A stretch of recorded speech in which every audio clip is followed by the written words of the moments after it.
Hello. Hi, everyone. Welcome.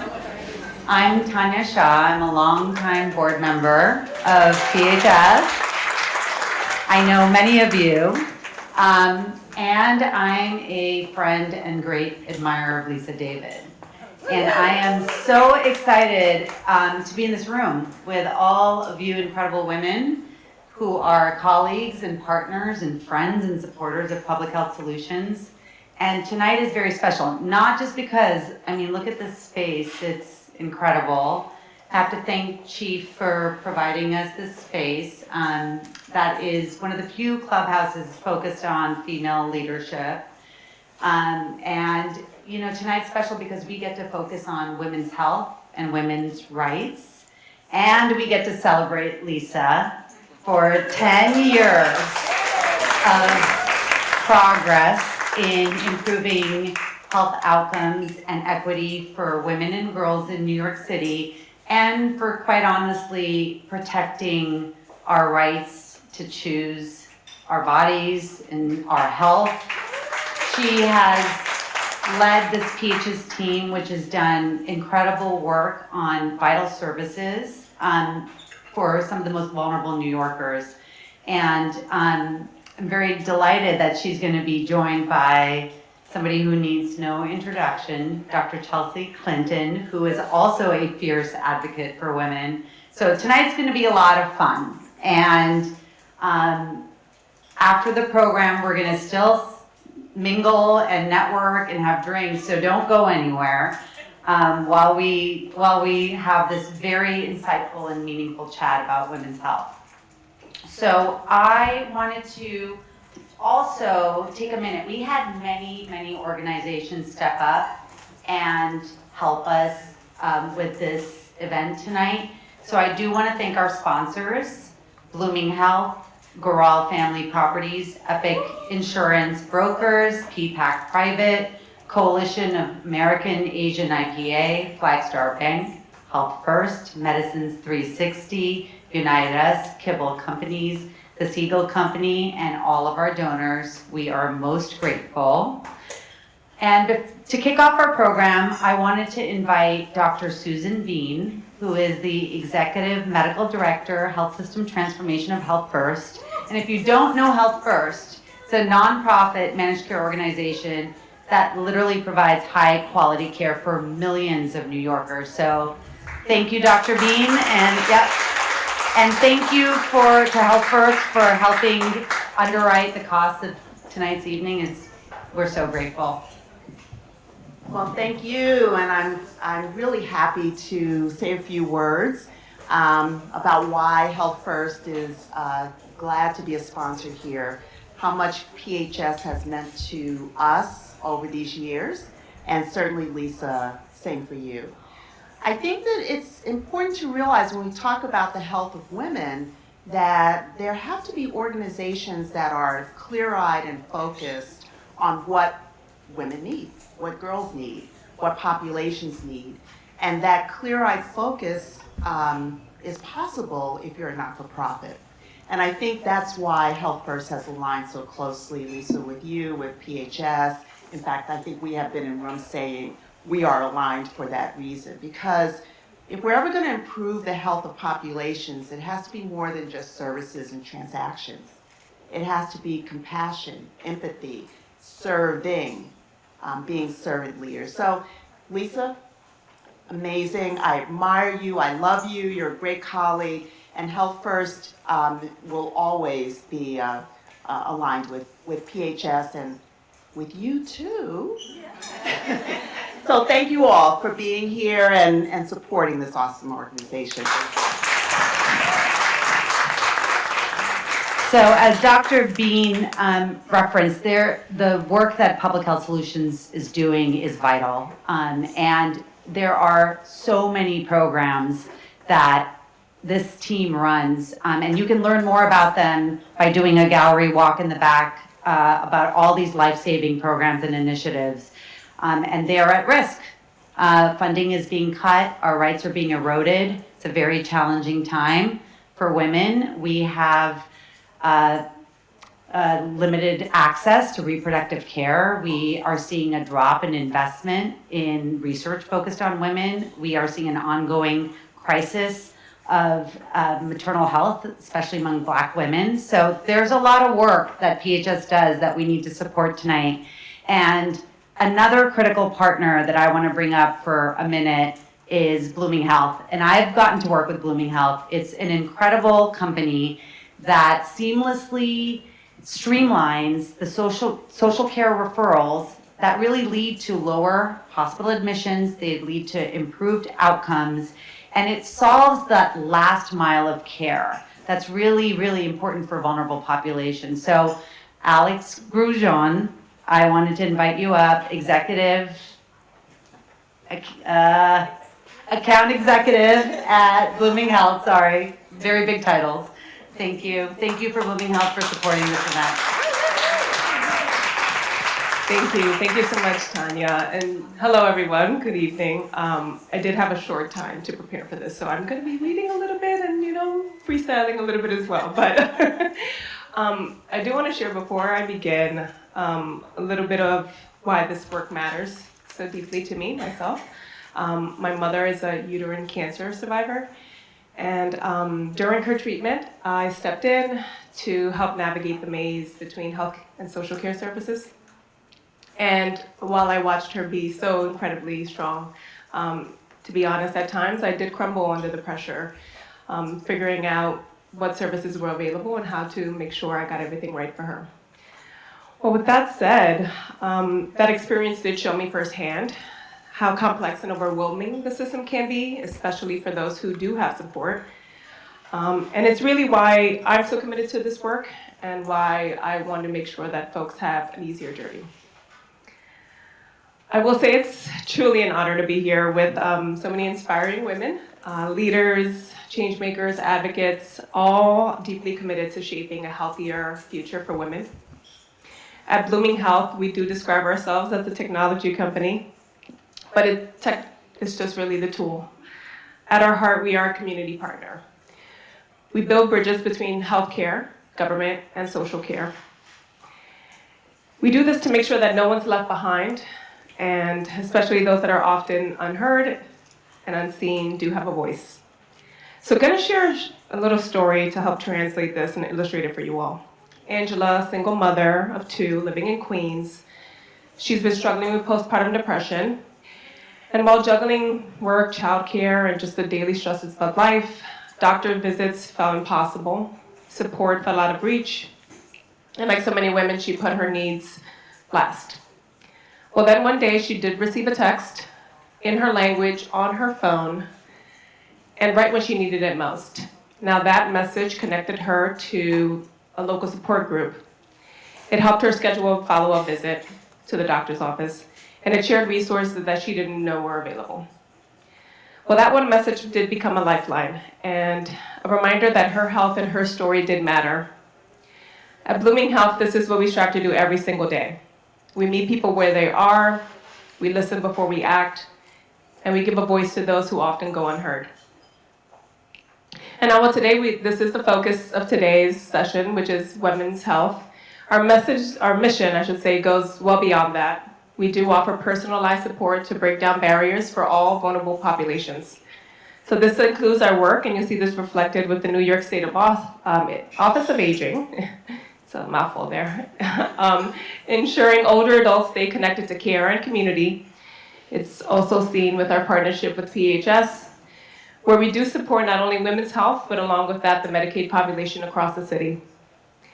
Because women's health and public health don't exist in isolation.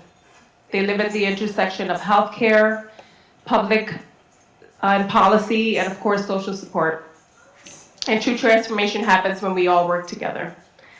Well, as we celebrate Lisa's legacy of leadership and compassion, of course, and companionship, I'm sure many of us can say that. Let's carry it forward together. Let's build a future where care is not a privilege, but a promise. And myself, Kavitha, our co-founder and Chief Commercial Officer, along with Rimi, who is our Chief Operating Officer, would really love to learn more about your stake in this work. and how together we can make a lasting impact on women's health and every community we serve. We do have a few QR codes that we'd love for you to download and take a peek at, and share your voice and talk a little bit about the work you're so passionate around. So, looking forward to engaging with you all tonight. Thank you, Alex. PHS would also like to thank our dedicated elected leaders that are here tonight. I may miss a few. I know we've had some changes, so apologies if I miss anyone. Deputy Mayor for Health and Human Services, Suzanne Miles Gustav. Representatives from the Office of Senator Gillibrand. Congresswoman Grace Meng.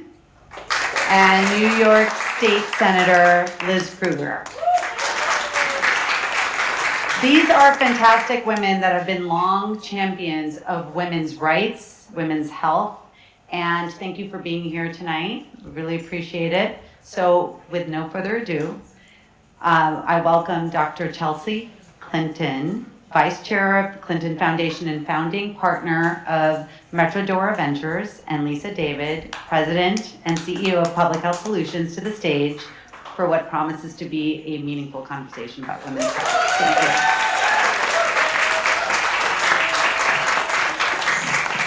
I just want to shout out to Farrah Tufan Forrest as well, Yes. who's here in person. I knew I loved somebody else.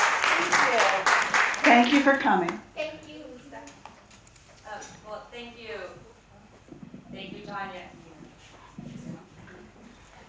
Thank you. Oh my God. Very loud. It's very loud, yes. Echoes in your ear. Just Tanya, thank you for that warm welcome. Thank you to everyone at PHS who's brought us here together, having helped organize many events. I know those that go the most well and seem to have required the least effort required the most. So really just huge gratitude, Lisa, to your whole team. Thank you to everyone here at Chief. I'm recovering from strep throat. Don't worry, I'm many days into antibiotics. I am not infectious. I'm just explaining why it sounds like I might be a 2-pack-a-day smoker when I've never been a smoker, and why I feel especially grateful for all the water that's already been handed to me and the water on the table. But really just so grateful to be in conversation and in community with an extraordinary leader, and also really with all of us at this moment in time when things are a bit precarious, shall we say. Lisa, I wonder if we could sort of start there. I mean, while we heard, you've been with PHS for a decade, your career, started well before that. You've worked in kind of academic medicine and care delivery with Planned Parenthood. You've spent many decades trying to build and edify and strengthen institutions to ensure that more women and girls across the city and beyond are able to access the care that we would hope could be available kind of for anyone, anywhere, at any time. Did you ever think when you started that journey that things would be as hard as they are now? Are you surprised? Honestly, I am. And I never thought they were easy. Every step of the way has been a fight. So I think not only do I think it's hard, I think we have a whole generation of younger people, both men and women, who have never known life without taking the kinds of services that we fought for over 250 years, and the rights that we fought for 250 years could be taken away. I think completely stunned. And but having been at least a part on the tail end of those fights, it's critical that we not lose hope. It's depressing as hell. But one of the things that I wanted us to do tonight is, we're getting bombarded every day. ICE raids and budget cuts. It's all over the map. But the story of women's rights is sort of like not top of mind. We've been fighting this longer because they've been after reproductive health for a decade and a half since the Republicans took the House in 2010. But I wanted us to sort of lift that up again and look at everything that we've done to get to where we were just before this administration, what's at stake, and find a way for us to sort of connect and get motivated to fight back. Well, I think we'll certainly work our way to optimism, but let's start with the stakes. And Let's get that over with. let's yes. Well, because I think that the framing is quite important. That every day, as you said, we are bombarded, and of course that I would surmise is part of the point, kind of the velocity of kind of new information, the kind of continued destabilization. We fired a lot of people from the CDC on Friday. Oh wait, we rehired at least some of them on Saturday. Like it's both the kind of quantum of information kind of every day, as well as also the mis and disinformation every day, and the chaos kind of that often kind of is alongside that, the complement to the information, mis and disinformation. You kind of reference the fight for kind of reproductive agency and choice. It has been now more than 3 years since the Dobbs decision.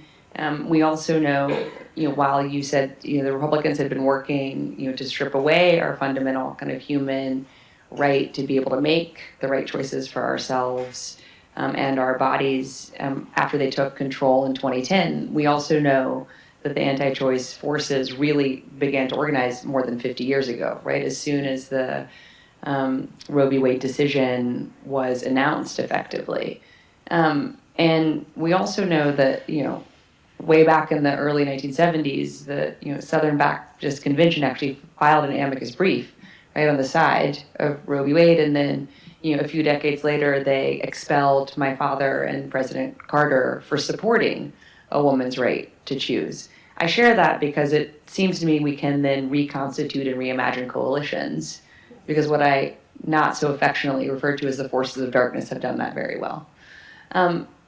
So while we often kind of denominate a conversation around women's rights kind of through kind of our kind of reproductive choice or lack thereof, we know that so many other both rights and opportunities and realities for women have been kind of eroded or under attack in the last few years. Kind of what else do you want us to be especially mindful of, to bring back to that top of mind as you framed it? Yeah, I think the reproductive rights have been front and center in terms of the fights and the discussions, but there's more women's health issues at stake, and there are more women's rights issues at stake. So let's start with women's health.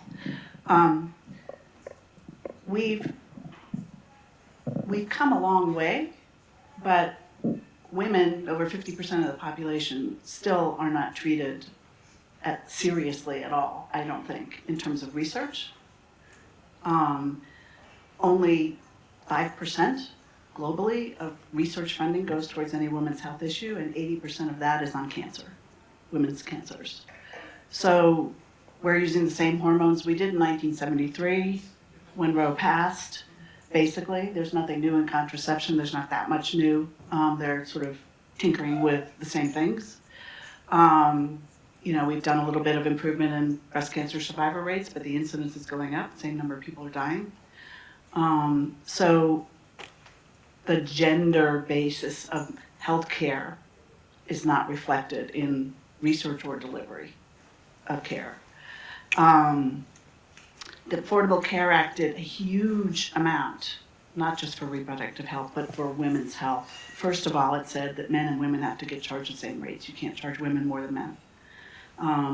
And that pregnancy is not a pre-existing condition, right? Maternity, it was, and that was the basis. You could get excluded for that.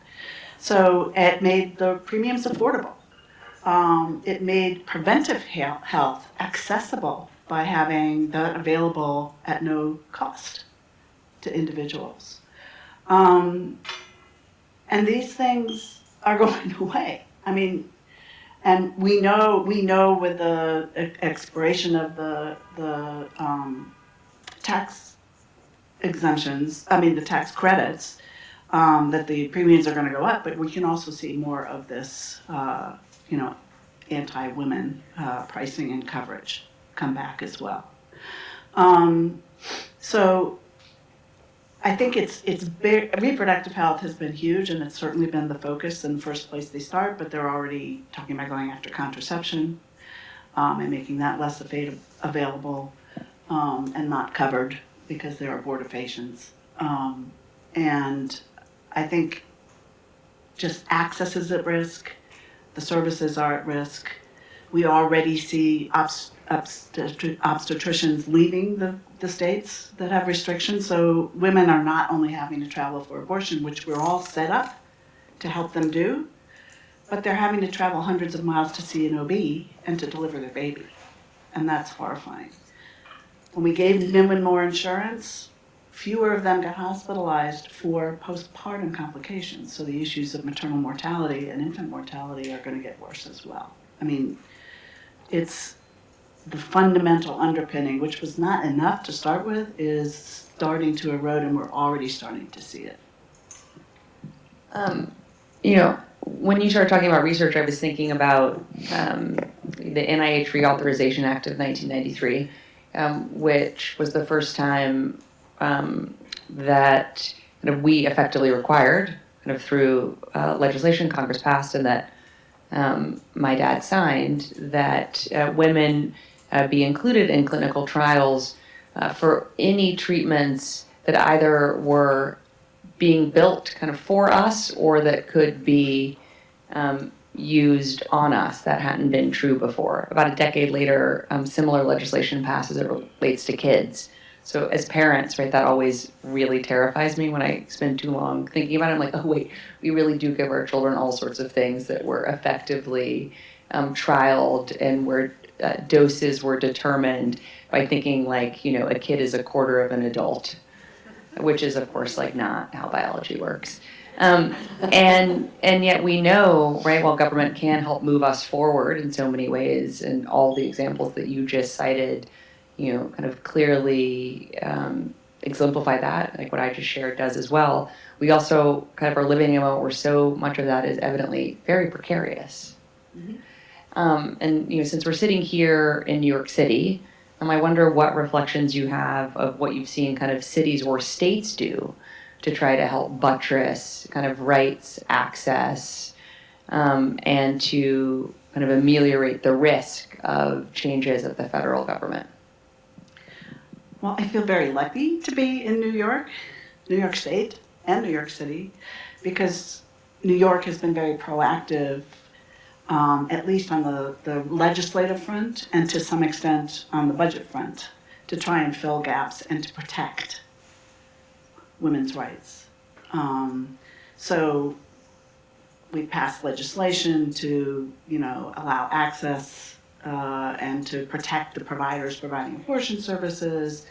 We have our governor saying you will get your COVID-19 vaccines and that pharmacists are allowed to administer them in the face of what's coming out of CDC and FDA right now. So a lot of states are trying to buttress it. There's no way they have the money to replace what's been taken away.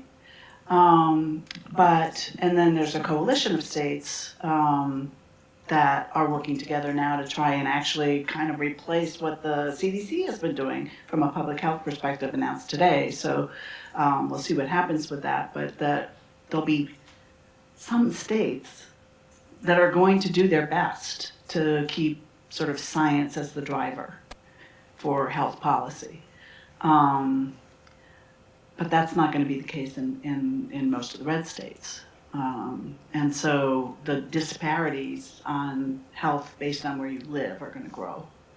But I do feel like the model is being built, at least in blue states, for the extent to which both legally and regulatorily we can cover some of what we're losing at the federal level. Maybe we got to optimism a little quickly, but I think that was an important reflection.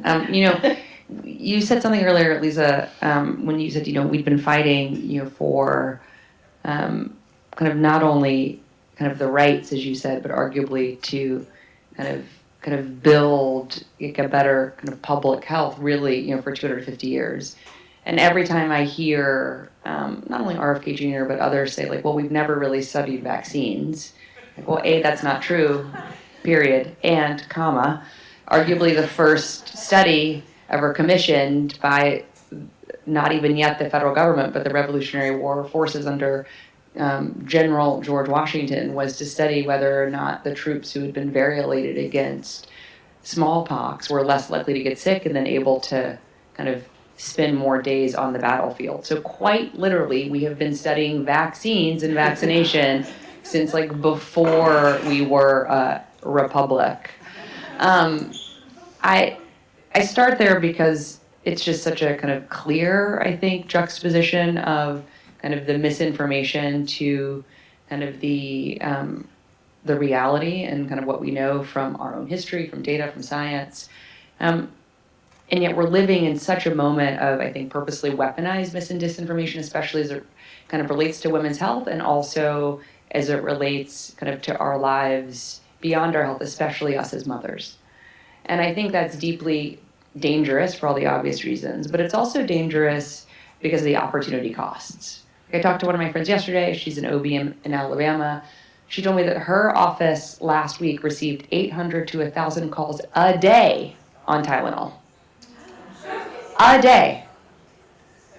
Right? And then so they're not calling actually to ask about everything else that we would want people to be asking their healthcare providers about. As someone who spent so many kind of decades, in and around women's health, kind of what kind of advice do you have on how best to kind of pre-bunk or debunk so much of kind of the kind of mis and disinformation, and how also do you think we elevate this as an issue in women's health and kind of women's rights? Because I really think it's very much one that, similarly as you kind of framed earlier, is underappreciated. I agree. As if it wasn't hard enough already to be a parent, we're going to make people feel guilty about taking Tylenol. I think the entire fight against reproductive health started with misinformation. It's all been based on we are trying to help women because they're going to get breast cancer if they have an abortion or if they take the pill. I mean, it's all alarmist, false information. We're protecting women dialogue that has driven this fight. And honestly, we are way behind. I mean, the speed and the effectiveness with which the misinformation gets out is so aggressive and robust that we're so behind the 8 ball to try and actually address that. I mean, I remember that during COVID with the vaccine and the amount of vaccine hesitation, which was just the beginning, obviously, but was significant, and was significant in the communities that were most at risk from getting really sick or dying from COVID. And I think the real issue is, in order to combat it, you actually have to have those kinds of conversations that somebody trusted needs to have. And you can't just say, oh, that's false. You actually have to talk about it and explain it. So the lift to battle the misinformation is much bigger than the creation of the misinformation and dissemination. And, this is something you're really focused on. Does that not ring true? I totally agree. I mean, I also, I think this is also so centrally a women's issue. I mean, I think about the fact that in one school in South Carolina, right, there's 120 kids who are out of school because they're unvaccinated and they were exposed to measles.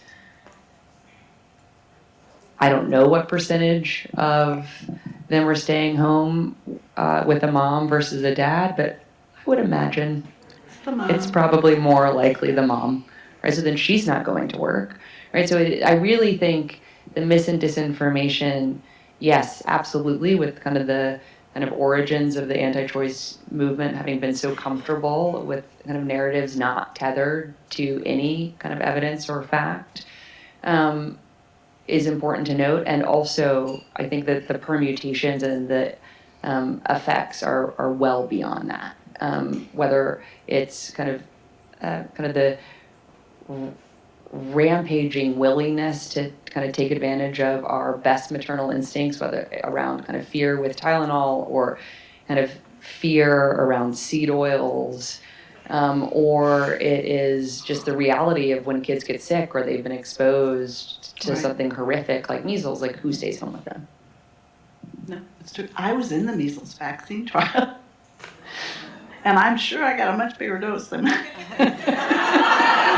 than what ultimately was required, because I remember the size of that syringe. But no, I agree. And you know, the downstream of all of these things, the down is that women have to pick this up for the most part. I know there are great fathers out there that do their share, but for the most part, it's women who are picking up the slack.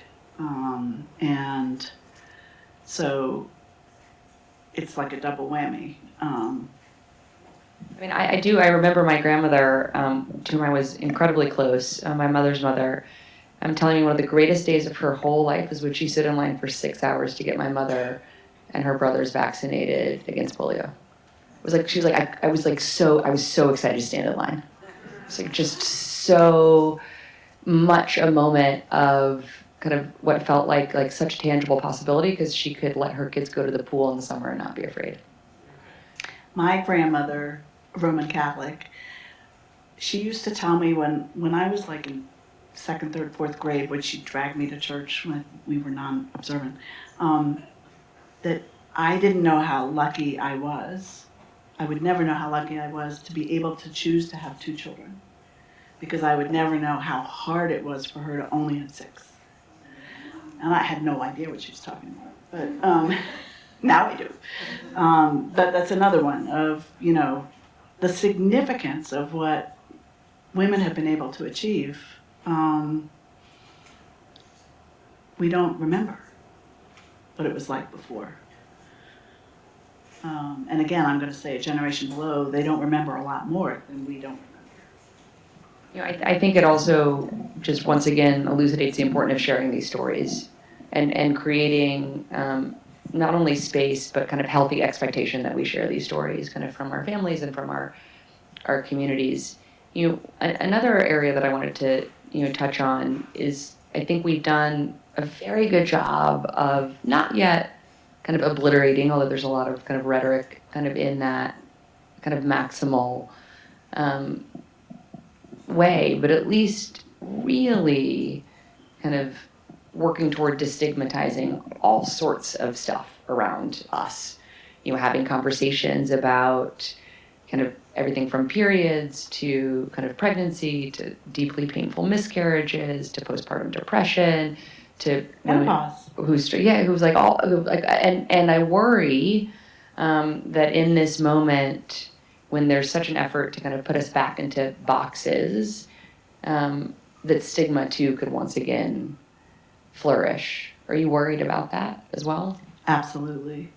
Absolutely. I mean, I think you look at Tylenol, that's stigmatizing. Women feel guilty, right? They're feeling guilty. In post Dobbs, there have been 400 women arrested, criminally arrested for attempting to get an abortion, 40 of them for just miscarrying or having a stillborn. So we are definitely stigmatizing women again, and the message is your job should just be to stay home and take care of babies. Because the fertility rate is down, and anyway, that should be your role. And then, you know, looking a little bit outside of women's health, very first thing that was done under this administration is they canceled the union contracts with the government workers. And the very first thing that happened after that happened is they canceled all the maternity leaves. You know, we're cutting housing support, access to food, education. All this is going to fly back on women trying to figure out with many more barriers how to care for their families. So I think the burdens on women and the stigma associated for women have already started to grow. And I think one of the things I struggle with, how best to engage in a way that can feel as if we are kind of building the table or welcoming more people into the tent or inviting myself into the tent or whatever the right set of metaphors and verbs are, is I agree that we should make America healthy. I don't know if I think we should make America healthy again, because I'm not sure we've ever been healthy, but I agree that we should make America healthy. And yet, so often, kind of what points of focus are not where I think the big leverage points exist to actually try to make us healthy. And simultaneously, I'm deeply worried about kind of what this administration is doing, in addition to everything you just said, around like clawing back like Nixon era clean water and clean air standards. Or dismantling like the ability of the FDA and the USDA to actually keep our food supply safe. So yeah, I agree that we all should want healthier lunches for our kids. But if our kids are all going to get salmonella and listeria, like, how does that square? Really, it doesn't. So I think too, Lisa, one of the challenges is how do we, try to not only be in common conversation when kind of there's such a disdain, I think, for experts and expertise and data, often, but also where even if we kind of have shared goals, the understanding of what can kind of move the needle and what success would look like and for whom that success should include, I think is a real challenge at this moment. And so just wonder, as someone who's kind of had to navigate different coalitions, if you have any reflections or advice. Well, I think the Make America Healthy Again, there's some good in there. I mean, it's completely inconsistent with a lot of other policies being done. I totally agree. But, if we were going to start to focus on chronic diseases and their impact on women and children in a really meaningful way, we could do some good stuff. So I think there's an opportunity somewhat to co-opt language and priorities that they're naming and actually try to figure out how we could make some progress there. I mean, we're losing things we're not going to get back quickly, but there are some opportunity areas where I think we might be able to make some advances if we sort of work with and co-opt the priorities that are being named and actually try and put a real agenda behind that. So I do think that's an opportunity. I also think we need to be forming coalitions that are really broad-based. We have, over the last number of years, you see it most politically, but it's also in terms of who you work with, generally, in terms of partnerships and the like. We've been very pure about who we can work with or vote for. And it hasn't actually worked out very well. So if you don't agree 100% with somebody, you can't vote for them, that's ridiculous. We need to focus on like the 50% of issues that we all agree on and say, okay, we'll fight the other fights later. But women haven't done themselves well. Muslims have not done themselves well not voting for Kamala because she didn't openly enough support Gaza. I mean, we got to be broad-based in the coalition building, and we need to be talking about sort of the core fundamental areas that we really need to fix, that we do agree on. And that's what we're missing. It can't be fragmented. It has to be solid. We need to have plurality and solidarity, and to work on. There's plenty to work on. The opportunities that exist before us now, and I think actually Make America Healthy Again is one of the biggest ones, or clearest ones where we can find a positive path. I can't describe that yet, but maybe.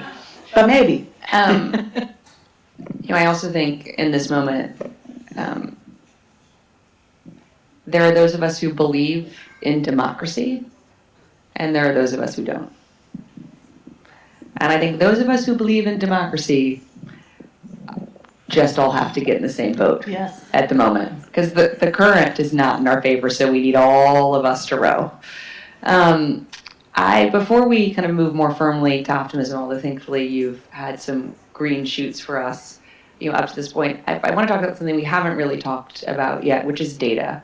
One of the areas where I'm really concerned is kind of both where the administration has taken down data sets, including the pregnancy risk assessment monitoring system, kind of which until April 1st had been the largest effort to kind of collate data from payers, providers, kind of states, other kind of municipal and kind of sub-federal levels on kind of pregnancy and postpartum in our country. But it's not the only one. We also have taken down other data sets, notably particularly at the EPA. And we know how important it is that we look at kind of the ways in which kind of pollutants and other areas where the EPA was tracking not only affect all of us, but especially affect women or kids. But there are other data sets that we haven't taken down, but we're not updating, right? Like the opioid overdose data. We haven't taken it down, but it hasn't been updated recently. That's probably because the Trump administration wants to claim that just trends continue, right? So thankfully last year, like fewer people died of an opioid overdose than had died kind of in the previous year. You can draw a line through 2 data points. You're just going to keep that line going. That's just my hypothesis. And crime. And yes, in many other areas, we've just stopped either publishing data, we've taken down data. The larger issue actually as it relates to the FBI crime statistics is we're redefining kind of what different words mean. And so it's very hard to have comparability because if we now just have new terms with new definitions this year, it's very hard to kind of look for trends. Especially when there's no transparency about kind of what those translations have been from last year to this year. How do you think, Lisa, we can get people to care about the importance of data, and particularly as it relates to kind of women and women's health, and that this, like many things I would argue, shouldn't be political, and actually, until recently, was not political. Even in the first Trump administration, we saw no kind of interference with kind of the collection of data, the publishing of data, the CDC's weekly morbidity and mortality reports, kind of what the kind of CDC was saying, like this is what we really think the country should be focused on kind of this week or kind of over a longer time horizon. Kind of what just thoughts or reactions do you have kind of to that kind of prompt of data? Well, I feel I'm Pollyannish. The good news is some people in some of these agencies have actually stashed the data safely somewhere else. So we may not be going forward, but most of this is being kept somewhere. That we're going to have a gap in usage and a gap in collection, possibly. What I worry about is that it just like all disappears and we have no fact base, no data to remark on, and then. Yeah, it's like we're not going to track COVID. We're not going to track flu. It's nuts. We're also not tracking nutrition. We just fired all the people that tracked like the National Health and Nutrition Survey. So right, we don't need them. They were non-essential. I mean, we're all just eating better today, right? Isn't that what happens? Yeah, absolutely. And we're not going to provide fresh food either. So, but I do think. Again, I think this coalition of blue states have to keep that moving. And we may not have data in every single state for a period of time. So if we keep the past and we keep it going forward with what is the majority of the population, it's more than half those blue states, I forget the number, but if we still have that fact base and we're still issuing policies based on those facts, then there is at least a small picture of reality that can be sustained. Now, we haven't actually, that's not actually being done yet, but if this collaboration to come up with what should be the guidance around, vaccinations and flu shots and tracking of what's happening in respiratory diseases, they're gonna have to be collecting data. So, and I think the issue is like, how does the Department of Health continue to do that when they're not going to get funded to do that? But we do need to figure out how to fund that. But there are good minds, I think, that are going to be working on this. Well, Lisa, thank you. Just a final question, because you started saying, you do think there are reasons to be optimistic. You certainly have given us some already, but kind of what other kind of wells do you draw from for your optimism, and what kind of could anyone do here on kind of any area that might be particularly infuriating or invigorating or both, kind of for them, as it relates to women's health, and anything else you want to share? So I draw a lot of inspiration from when I worked with Cecile Richards, and she took over Planned Parenthood when I don't think it had a lot. The brand had sort of been varied a little bit. It's not that it ever went away, but nobody was really focusing that much attention on it. And we had a lot of donors. It has a lot of followers, and they were my age and older. And she came in saying, we need to build this movement in the young generation, because they take it for granted and they're not engaged at all. And so I'm not really the person to answer this, because I'm not on social media, because the younger generation is doing everything on social media. But I believe I've seen the energy around Israel and Gaza. I've seen the energy around climate change in the younger generation. But I also believe, so that social media will be good for elections, but we gotta have boots on the ground on the street. This needs to be visible. And I don't see them when I go protest. It's mostly older people, I'm sorry to say. So finding a way to both tap into that huge social media dialogue that's going on, but also I do think boots on the ground matter. The visible numbers of people. I mean, there's a stat that says you need 3.5% of the population on the streets, and that's a revolution. And we're not there, though there's predictions of 1 million people on Saturday for the No Kings March, so I hope it is 1 million people. So I think we have to figure out how to engage younger people in democracy, in protecting democracy. Because, again, women have been fighting for their rights since the start of the country. People of color, blacks in particular, fighting for their rights since the start of the country. And we just need to have them engaged, because it's their world. Their children, my grandchildren, are gonna inherit whatever comes out of this. So I'm willing to fight, but we need help. So that's one thing. I think we need to engage the younger generation. And secondly, I think, again, as I said, boots on the ground. Third, I think things like this, community. I mean, it's not like consciousness raising, but I think women need, if we're gonna get over that fear and the reticence to be loud, it's gonna be because we feel like we have allyship. And so we need to spend time socially talking with each other in groups and say, we're mad as hell, we're not going to take this anymore, and figure out sort of strategies that we could start to pursue to do that. Because no individual on their own is going to be able to solve this. And a group is probably going to have much more influence locally than nationally.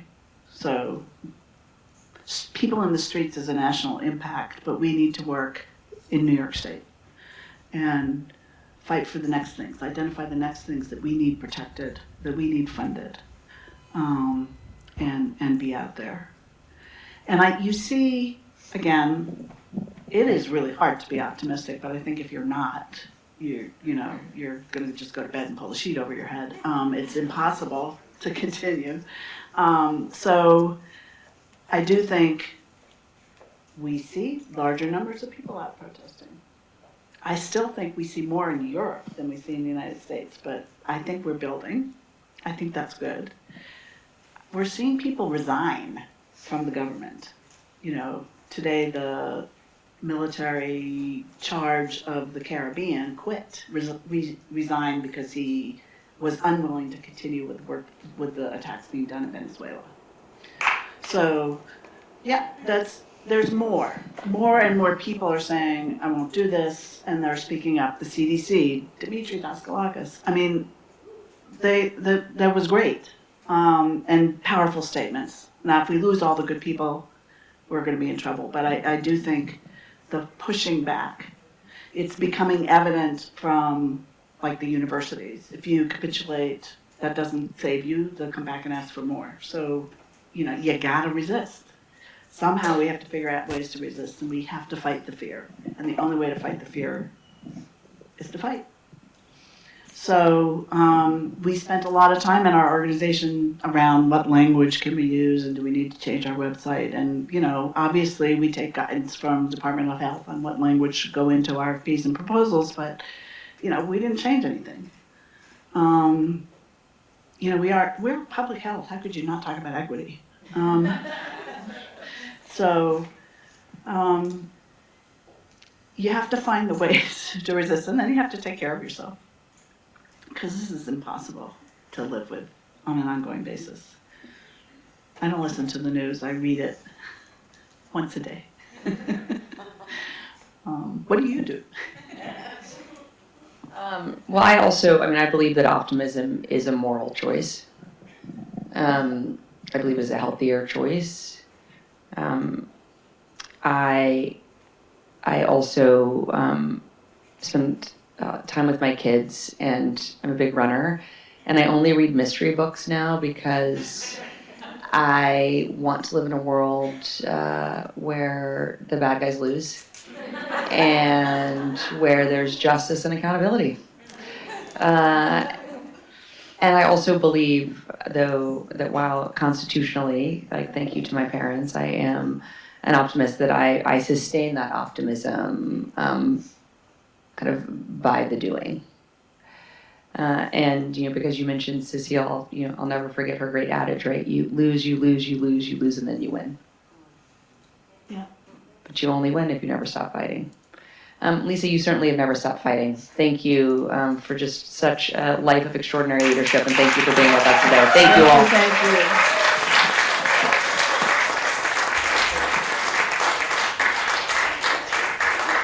Thank you, Chelsea. Thank you, Lisa. I think we have time for maybe one question, if somebody has a burning question. No, it's okay. So I have one question, kind of leaning into the optimism for each of you, which is, what in the last 10 years, there's been a lot of fights, but what's been your favorite moment as a leader?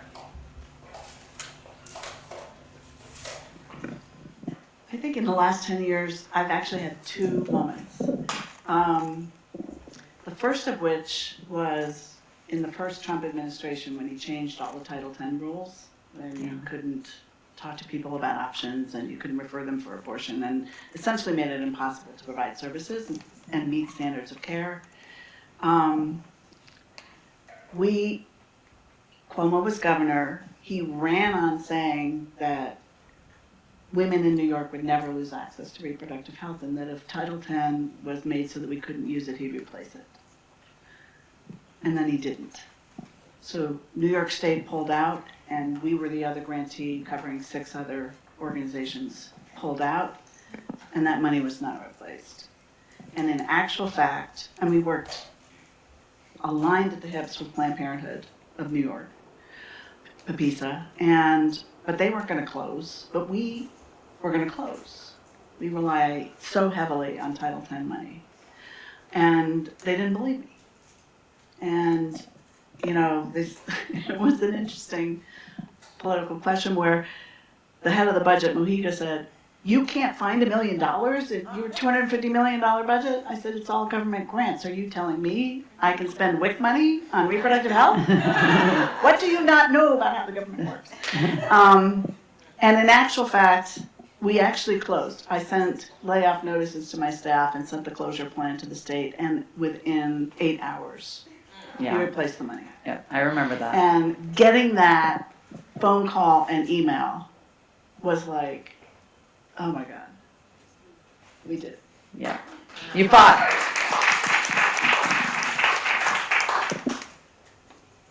Well. What about you, Chelsea? Yeah, well, it's because you asked 10 years ago. This is an effort that I'm very proud to support and would not say that I am the leader of. But 10 years ago, child marriage was legal in all 50 states, including here in New York. It's now illegal in 16, so we still have 34 more to go, but thankfully one of those 16 is New York.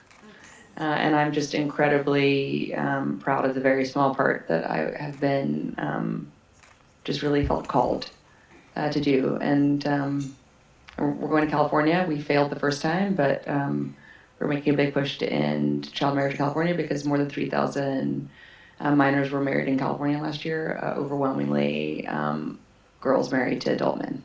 So that feels incredibly good and also painful. Good for the progress we made and painful for the progress yet to be claimed. Yeah, thank you. Thank you. I just want to encourage everyone. We're here tonight, special time that we get to focus on this, to gather, to reflect, to imagine, and to push for what's possible. And it has been just an incredibly special evening. I feel like my public health antenna are like retuned after this conversation on not what's right in front of us, but what's lurking beneath, and that how much we need to still fight. And so thank you for that very insightful conversation. I just want to say that as we look to the future, there's a lot of work to be done. And PHS is at the front line doing this. So look around the room. There are QR codes. It's really important we support this work. Every dollar, every donation goes to vital services for people who just absolutely need these essential services. And maybe it doesn't touch all of us every day in our lives, but there are literally millions of people in our community that all of the policies we talked about tonight directly affect. So please keep the momentum going from this conversation. Please support PHS. And I want to say to Lisa, you are my public health hero. What you have done.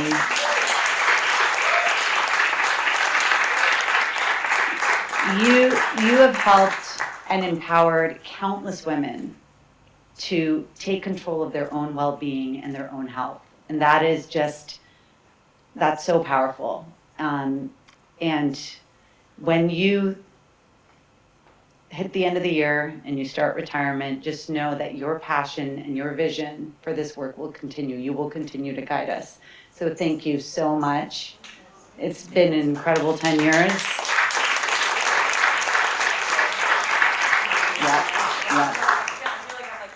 Yeah. Thank you, Lisa. Thank you all for being here. I don't know, Chelsea, did you get your bracelets? Did you get your special bracelets? Okay, Chelsea needs some bracelets. We got our bracelets. These were made by PHS. They're to remind you of the strength, the resilience, the unity of this community of women here tonight. So please mingle, please get your bracelets. And there are also gift bags from Blooming Health and PHS.